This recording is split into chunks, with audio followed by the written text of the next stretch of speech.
ABP report में खबरों की शुरुआत करें। सबसे पहले बड़ी खबर है, आज मनरेगा की जगह लाए गए नए बिल पर चर्चा होगी। लोकसभा में चर्चा होने वाली है और चर्चा के दौरान हंगामे के पूरे आसार हैं इस बिल को लेकर। मनरेगा की जगह विकसित भारत जी रामजी बिल लाई गई है सरकार की ओर से और विपक्ष ने महात्मा गांधी का नाम हटाने पर सरकार से सवाल किए हैं। आज ही लोकसभा से बिल पास करवाने की कोशिश सरकार करेगी। दरअसल केंद्र की मोदी सरकार महात्मा गांधी राष्ट्रीय ग्रामीण रोजगार गारंटी कानून मनरेगा को खत्म कर नया ग्रामीण रोजगार कानून लाने जा रही है और बिल की कॉपी सोमवार को लोकसभा सांसदों के बीच सर्कुलेट की गई। इसका नाम विकसित भारत गारंटी फॉर रोजगार एंड आजीविका मिशन वीबीजी रामजी बिल 2025 रखा गया है, जिसको लेकर बवाल हो रहा है। विपक्ष लगातार इसका विरोध कर रहा है, महात्मा गांधी के अपमान का आरोप लगा रहा है और नए बिल में कहा गया है कि इसका उद्देश्य विकसित भारत 2047 के राष्ट्रीय विजन के अनुरूप ग्रामीण विकास का नया ढांचा तैयार करना है। काम के दिनों की संख्या 100 से बढ़ाकर 125 दिन कर दी गई है, लेकिन इस बिल के खिलाफ विपक्ष ने मोर्चा खोल दिया है और सरकार पर सवाल लगातार विपक्ष की ओर से दागे जा रहे हैं। आज भी लोकसभा में हंगामे के पूरे आसार। अब इस बिल को लेकर केंद्र सरकार और विपक्षी दल आमने सामने हैं। सोमवार को बिल पेश होने के साथ ही हंगामे से साफ है कि आज भी लोकसभा में चर्चा के वक्त इस पर सियासी शोर रहने वाला है, जिसे देखते हुए केंद्र की सरकार ने सुबह 9:30 बजे से 10:30 बजे तक संसद भवन परिसर में सभी सांसदों को बुलाया गया, जहां नए बिल पर ब्रीफिंग दी जाएगी, उनको और चर्चा की तैयारी के बारे में सांसदों को बताया जाएगा। वहीं दूसरी ओर विपक्ष ने भी मोर्चेबंदी तेज कर दी है।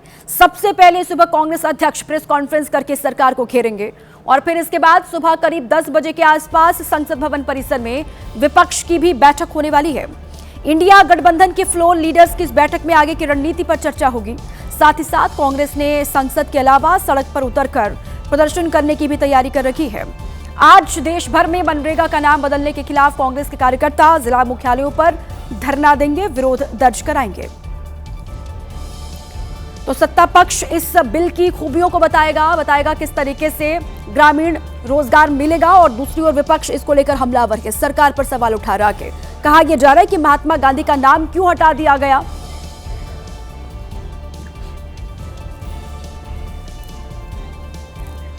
और आज भी लोकसभा में हंगामे के पूरे आसार हैं इस बिल को लेकर। इस सियासी शोरगुल के बीच पुरानी योजना और नए बिल में क्या फर्क है? क्या सिर्फ नाम बदला जा रहा है या फिर कुछ और खासियत भी है इस बिल की? इस बिल पर मचे बवाल के बीच आपके लिए दोनों के बीच का अंतर समझना बहुत जरूरी है और वही अंतर आपको हम बता देते हैं। सबसे बड़ा बदलाव नाम का है। 2025 के कानून का नाम था Mahatma Gandhi national rural employment guarantee act, जिसे संक्षेप में मनरेगा या हिंदी में मनरेगा के नाम से जाना जाता था। लेकिन 2025 के नए बिल का नाम है विकसित भारत गारंटी फॉर रोजगार एंड आजीविका मिशन ग्रामीण, जिसे संक्षेप में विकसित भारत जी रामजी कहा जा रहा है। और पुराने कानून में हर ग्रामीण परिवार को 100 दिन के रोजगार की गारंटी थी, लेकिन नए बिल में जो है इसे बढ़ाकर 125 दिन कर दिया गया। मनरेगा में अनस्किल्ड यानी बिना किसी हुनर वाले काम के लिए जहां पूरा खर्चा सरकार उठाती थी, वहां अब नई योजना में राज्यों को भी खर्च में हिस्सा देना होगा। इसके तहत पूर्वोत्तर हिमालयी राज्यों और केंद्र शासित प्रदेशों में 90% केंद्र और 10% खर्च राज्य सरकार उठाएगी, जबकि बाकी राज्यों में 60% केंद्र सरकार और 40% खर्च राज्य की सरकार उठाएगी। पुराने कानून में मजदूरों के लिए साल के 12 महीने में कभी भी 100 दिन के रोजगार की गारंटी थी, लेकिन जो नया बिल होगा उसमें बुआई और कटाई के मौसम में 60 दिन काम बंद कर दिया जाएगा। और पुराने कानून में 15 दिन में मजदूरी का भुगतान होता था, लेकिन नए बिल में जो है वो 7 दिन में ही ये दावा किया जा रहा है सरकार की ओर से कि पेमेंट का नियम है। जी राम जी, विकसित भारत जी राम जी बिल 2025 को सभा में पूरा स्थापित करने की अनुमति दी जाए। जी राम जी। जैसे ही शिवराज सिंह चौहान ने लोकसभा में बिल पेश किया, विपक्ष ने विरोध शुरू कर दिया। कांग्रेस सांसद प्रियंका गांधी ने बिल पर कड़ा ऐतराज जताया, बिल को स्थायी समिति के पास भेजने की मांग की। प्रियंका गांधी ने कहा कि हर योजना का नाम बदलने की जो सनक है वो समझ में नहीं आती। हर योजना का नाम बदलने की जो सनक है ये समझ में नहीं आती है। जब जब ये किया जाता है तो सरकार केंद्र को पैसे खर्चने पड़ते हैं। मेरे बचपन में ये गाते थे, देखो ये दीवानो ओ दीवानो ये काम मत करो, राम का नाम बदनाम मत करो। And in this particular case, it's a real Congress के साथ बाकी विपक्षी दलों टीएमसी और डीएमके ने भी नए बिल का विरोध किया, बिल वापस लेने की मांग की। इसके बाद सदन में महात्मा और राम राम वाली बहस शुरू हो गई। बापू ही कहते थे राम राज, राम हमारे रोम रोम में रमे हैं, राम हमारी हर सांस में बसे हैं, बिना राम के ये देश नहीं जाना जाता। पता नहीं क्यों जी राम जी नाम आ गया तो ये भड़क गए। बिल का विरोध करते हुए विपक्षी सांसद वेल में उतर आए, बाद में लोकसभा से वॉकआउट कर दिया। बिल का संसद के अंदर और बाहर दोनों जगह विरोध हुआ। संसद परिसर में भी विपक्षी सांसदों ने बिल का विरोध किया। कुछ कांग्रेसी सांसद संसद भवन पोर्च की छत पर भी चढ़ गए, हाथों में महात्मा गांधी का पोस्टर लेकर नारेबाजी करने लगे। विरोध इस चीज का है कि जो कानूनी अधिकार दिया गया है 100 दिन के रोजगार का, उसको कमजोर किया जा रहा है और एक नई योजना खत्म हो जाएगी। बिल को लेकर सूत्रों से जो खबर है उसके मुताबिक सरकार इसी सत्र में बिल को पास करवाएगी। इसी नाम के साथ बिल को पास करवाने की कोशिश करेगी। इससे पहले जब जवाहर रोजगार योजना के नाम से योजना चलती थी तो उसका नाम नरेगा किया गया, बाद में उसी का नाम बदल करके मनरेगा किया गया और अब मनरेगा की जगह एक नई योजना आई है जिसका नाम जी राम जी है। यानी ये प्रक्रिया लगातार चल रही है। अगर इस सत्र में बिल पास नहीं होता है तो बजट में प्रावधान करना मुश्किल होगा, क्योंकि ये एक नई स्कीम है और नया कानून बनेगा तो इसके तहत मजदूरी करने वाले मजदूरों को नए सिरे से रजिस्ट्रेशन करवाना होगा। खबरों में आगे बढ़ते हैं और इस वक्त एक बड़ी खबर है, आपको बता दें प्रधानमंत्री नरेंद्र मोदी के इथियोपिया दौरे का दूसरा दिन है आज इथियोपिया की संसद के संयुक्त सत्र को संबोधित करेंगे पीएम मोदी। इथियोपिया में पीएम मोदी को सर्वोच्च पुरस्कार वहां का दिया गया। पीएम मोदी ने इथियोपिया के प्रधानमंत्री संग द्विपक्षीय वार्ता भी की। आज इथियोपिया से ओमान दौरे पर रवाना हो जाएंगे पीएम मोदी। 3 देशों की यात्रा पर गए और इथियोपिया जब पहुंचे, उनकी यात्रा का दूसरा दिन इथियोपिया दौरे का, और आज इथियोपिया की संसद के संयुक्त सत्र को संबोधित करेंगे पीएम मोदी। और साथ ही ये कहा जा रहा है कि वहां पर द्विपक्षीय वार्ता भी हुई है प्रधानमंत्री के साथ पीएम मोदी की। सर्वोच्च पुरस्कार जो इथियोपिया का है उससे भी पीएम मोदी को नवाजा गया, उससे भी उनको सम्मानित किया गया। आज इथियोपिया से पीएम मोदी ओमान के दौरे पर रवाना हो जाएंगे। महाराष्ट्र से खबर है। महाराष्ट्र के वर्धा में एक बेकाबू कार ने 4 छात्रों को जोरदार टक्कर मार दी और हादसे में चारों छात्राएं घायल हो गए। गनीमत ये रही कि कार की स्पीड बहुत ज्यादा तेज नहीं थी, वरना हादसा और भी ज्यादा गंभीर हो सकता था।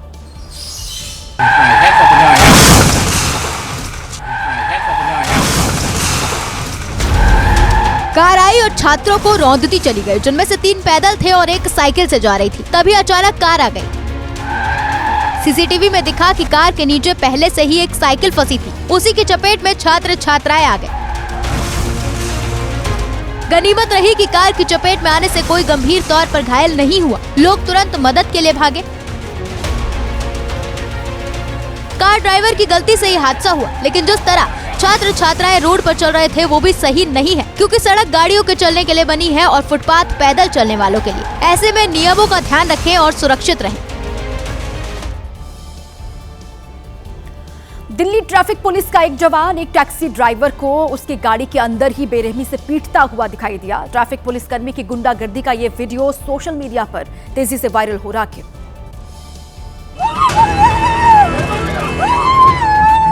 वीडियो में पुलिसकर्मी कार में घुसकर ड्राइवर को पूरी तरह पीटता नजर आया। ड्राइवर रहम की भीख मांगता रहा, लेकिन ट्रैफिक पुलिस वाले ने उसकी एक ना सुनी। बाहर जुटे लोगों ने भी ट्रैफिक पुलिस वाले को पीटने से रोकने की कोशिश की, लेकिन वो नहीं माना। भाई रहने दो यार, बस कितना मारोगे। इस ड्राइवर का गुनाह सिर्फ इतना था कि उसके पास गाड़ी के पूरे कागजात नहीं थे। कानून कहता है कि अगर किसी के पास गाड़ी के कागजात नहीं हैं, तो ड्राइवर और गाड़ी के खिलाफ कार्रवाई की जा सकती है। पुलिस कार को जब्त कर सकती है, लेकिन ड्राइवर को इस तरह पीटने की इजाजत कानून हरगिज नहीं देता। वीडियो वायरल होने के बाद दिल्ली ट्रैफिक पुलिस के सोशल मीडिया हैंडल पर जानकारी दी गई है कि इस मामले में वरिष्ठ अधिकारी उचित कार्रवाई करेंगे।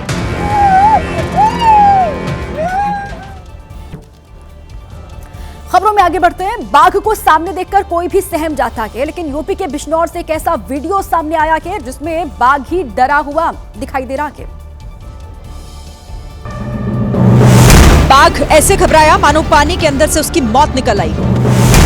जिस बाघ को देखकर बड़े बड़े जानवर डर जाते हैं, वो बाघ एक मगरमच्छ को देखकर घबरा गया। बाघ रामगंगा नदी में पानी पीने के लिए पहुंचा था, लेकिन तभी मगरमच्छ ने इस पर झपट्टा मारने की कोशिश की और बाघ कई कदम पीछे भाग गया। मगरमच्छ से बाघ इस कदर डर गया कि वो वापस तालाब के पास आया भी नहीं। ये वीडियो वन रेंज में घूमने के लिए पहुंचे पर्यटकों के मोबाइल में रिकॉर्ड हो गया।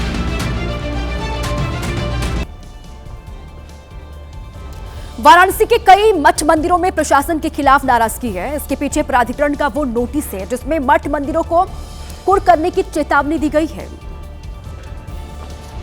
इसमें काशी का पातालपुरी मठ भी है, जिसे नोटिस जारी कर कहा गया है कि अगर टैक्स नहीं भरा गया तो कुर्की की कार्रवाई की जाएगी।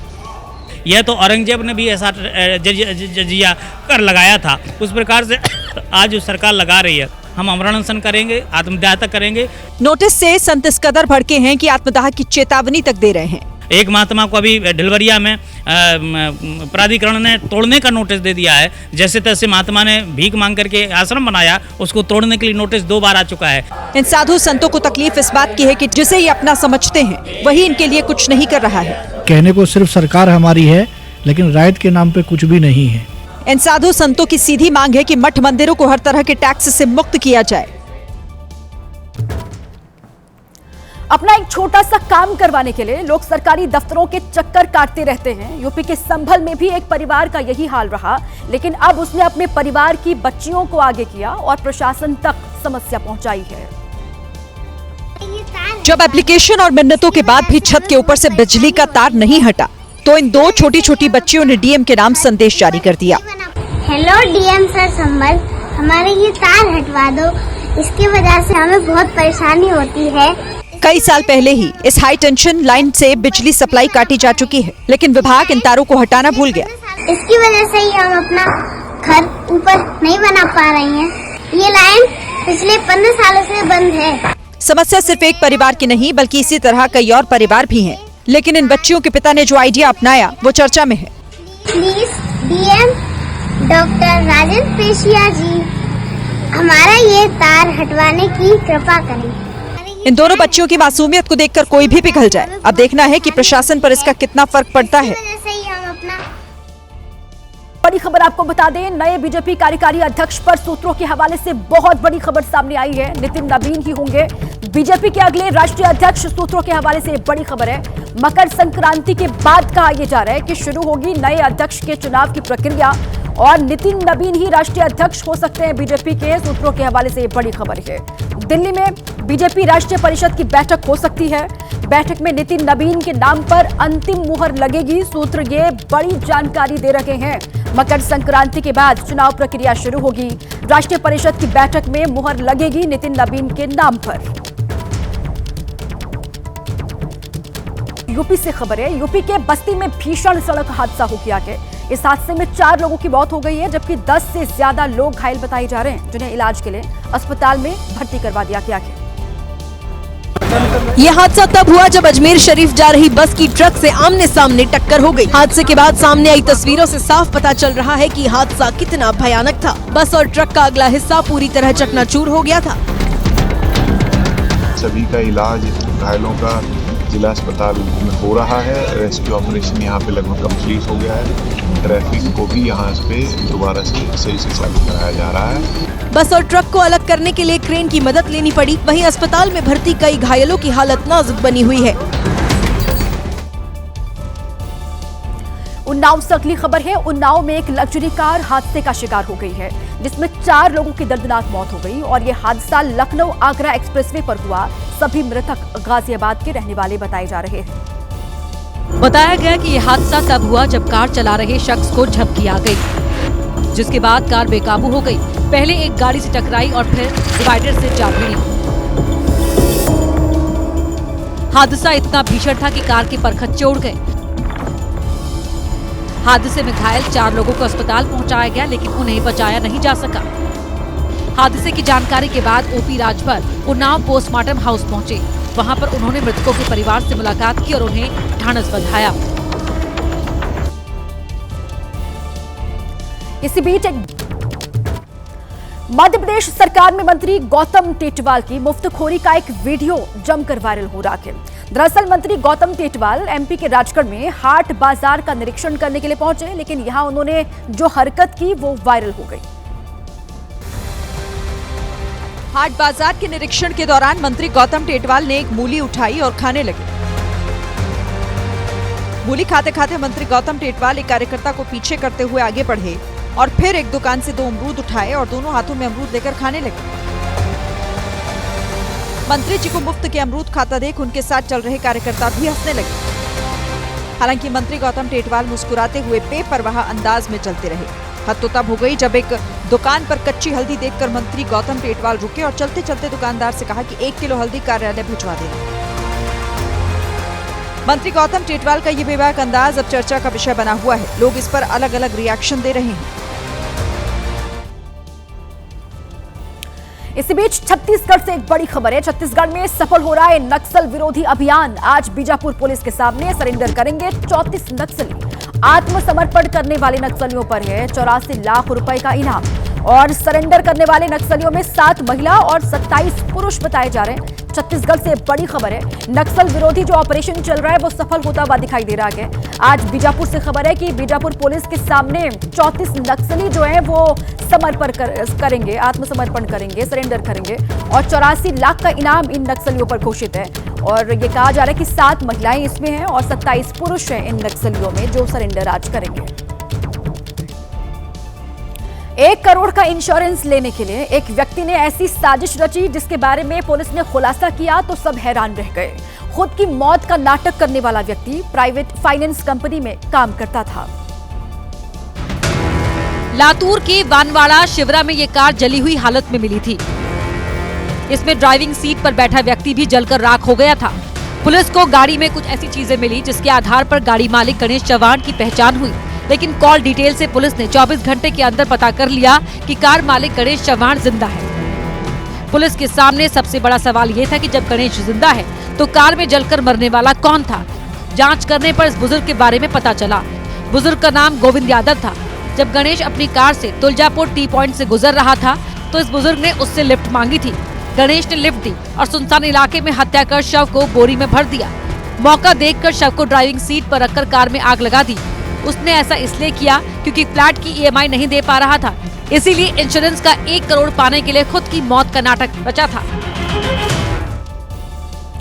और इस वक्त एक बड़ी खबर T20 वर्ल्ड कप 2026 से जुड़ी हुई है। राम सेतु से T20 world cup trophy tour launch होगा।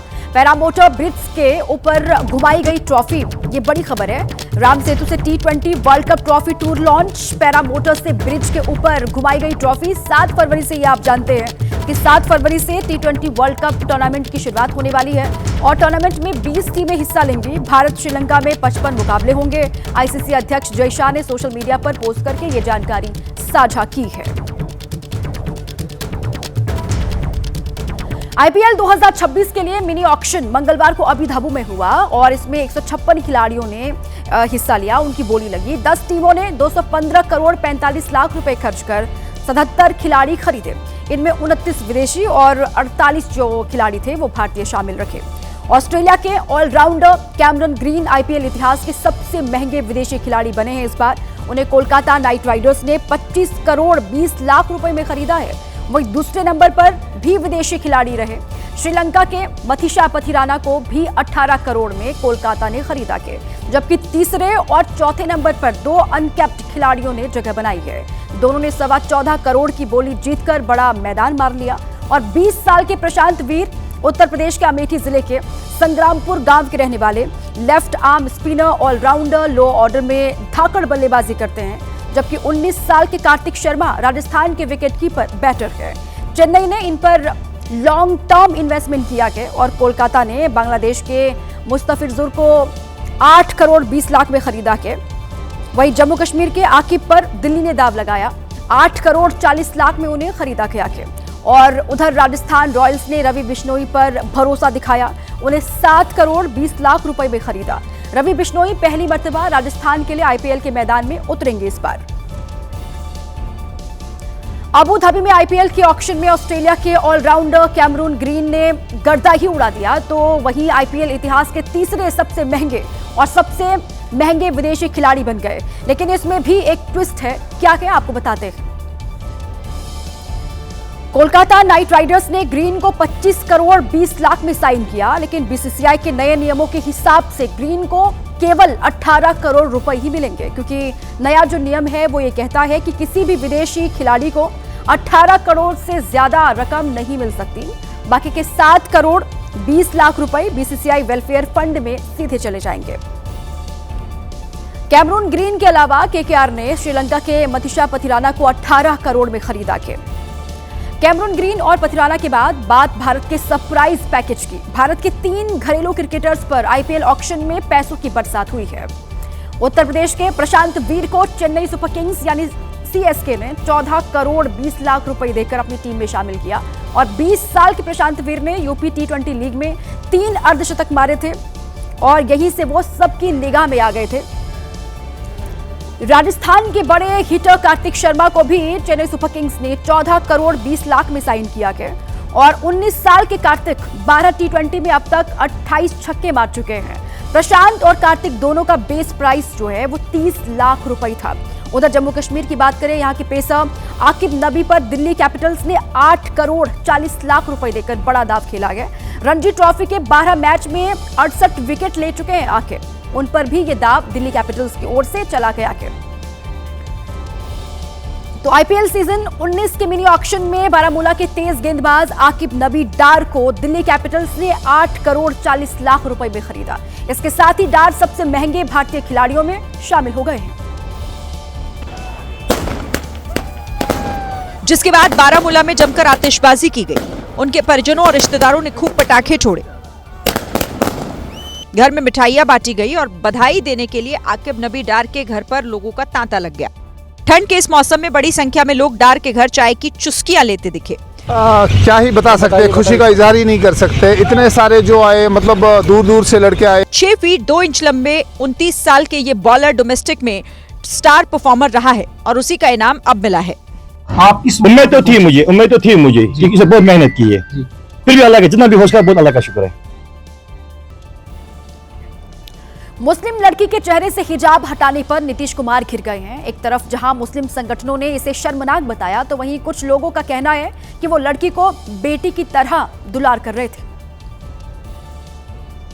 इस वीडियो पर ओवैसी की AIMIM भी आग बबूला हो गई कि क्या आपके परिवार की कोई महिला किसी फंक्शन में जाती है, उसका दुपट्टा या पल्लू कोई ऐसे हाथ से खींचे, खा वो कोई भी हो, किसी भी उम्र का हो, क्या आपको गुस्सा नहीं आएगा? ये विवादित वीडियो सामने आने के बाद नीतीश कुमार सियासी विरोधियों के निशाने पर भी हैं। तो ये शोभा नहीं देता है एक मुख्यमंत्री को इस तरह की चीज करने की। अब इस मामले में नीतीश के बचाव का पक्ष भी सुनिए। वो दुलार करते हैं और कल का जो लोगों ने इस बात को, जो विरोधी भाई लोग हैं, जो और विपक्ष के मेरे भाई हैं, लोग उठाते हैं तो हंसी आती है। सब बातें नहीं होनी चाहिए, नेचर देखना चाहिए किसी पर लांछन लगाने से पहले। हालांकि विपक्ष इसको लेकर नीतीश कुमार के मानसिक स्वास्थ्य पर सवाल उठा रहा है।